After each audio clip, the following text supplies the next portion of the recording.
नमस्कार। शराब घोटाला, पिछले 2 साल से यह शब्द आपने कई बार सुना होगा।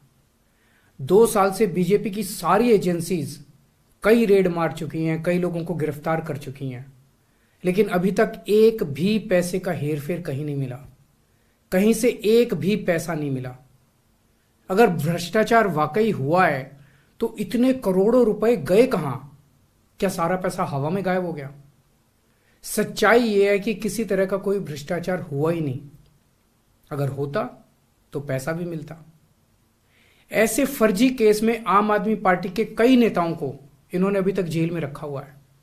किसी के भी खिलाफ कोई सबूत नहीं है, कुछ साबित नहीं हो रहा, खुलेआम गुंडागर्दी चल रही है, किसी को भी पकड़ के जेल में डाल दो। अब बीजेपी मुझे गिरफ्तार करना चाहती है। मेरी सबसे बड़ी संपत्ति, मेरी सबसे बड़ी ताकत मेरी ईमानदारी है।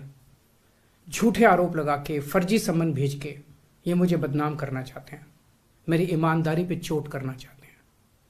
इन्होंने मुझे समन भेजे हैं।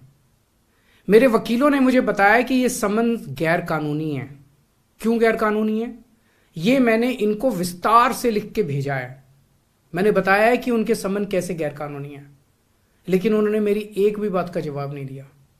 इसका मतलब उनके पास मेरी बातों का जवाब नहीं है। इसका मतलब वे भी मानते हैं कि उनका नोटिस गैर कानूनी है। क्या मुझे एक गैर कानूनी समन का पालन करना चाहिए? अगर कानूनी रूप से सही समन आएगा तो मैं पूरा सहयोग करूंगा। बीजेपी का मकसद जांच करना तो है ही नहीं।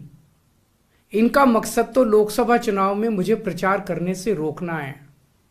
ठीक लोकसभा चुनाव के पहले इन्होंने मुझे समन भेजा है। क्यों? इस जांच को चलते 2 साल हो गए। अभी ठीक लोकसभा चुनाव के पहले मुझे क्यों बुलाया जा रहा है? पहले क्यों नहीं बुलाया? सीबीआई ने मेरे को 8 महीने पहले बुलाया था। मैं सीबीआई में गया था, उनके सारे जवाब भी दिए थे। लेकिन अब ये लोग ठीक लोकसभा चुनाव के 2 महीने पहले मुझे बुला रहे हैं। तो बीजेपी का मकसद कोई पूछताछ करना थोड़ी है। इनका मकसद है पूछताछ के बहाने केजरीवाल को बुला लो और उसे गिरफ्तार कर लो, ताकि मैं लोकसभा चुनाव में प्रचार ना कर पाऊं। आज बीजेपी भ्रष्टाचारियों को नहीं पकड़ रही, बल्कि खुलेआम ईडी और सीबीआई का इस्तेमाल करके दूसरी पार्टियों के नेताओं को तोड़ के बीजेपी में शामिल करवाने का काम किया जा रहा है। एक नहीं, 2 नहीं, कितने उदाहरण हैं जहां किसी पार्टी के नेता के खिलाफ ईडीआई सीबीआई के मामले चल रहे थे या उन पे गंभीर आरोप लगे हुए थे। जैसे ही वो नेता बीजेपी में शामिल हुए, उनके सारे पुराने मामले बंद कर दिए गए या ठंडे बस्ते में डाल दिए गए। तो जो इनकी पार्टी ज्वाइन कर लेता है उसके सारे मामले रफा दफा कर दिए जाते हैं। जो इनकी पार्टी में नहीं जाता वो जेल जाता है।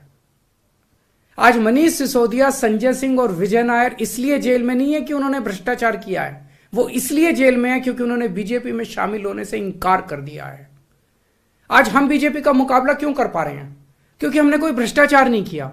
अगर हमने जरा सा भी गलत काम किया होता तो दूसरे भ्रष्टाचारी नेताओं की तरह आज भी हम बीजेपी में शामिल हो चुके होते आज तक। इस तरह देश के ईमानदार नेताओं को जेल में डाल के और भ्रष्टाचारियों को अपनी पार्टी में शामिल करवा के ऐसे तो देश आगे नहीं बढ़ सकता। ये क्या चल रहा है? ये जो कुछ भी चल रहा है बहुत खतरनाक है। ये हमारे जनतंत्र के लिए बहुत गलत है। इसे रोकना होगा। मैं हमेशा देश के लिए लड़ा हूं। मेरा तन मन धन देश के लिए है।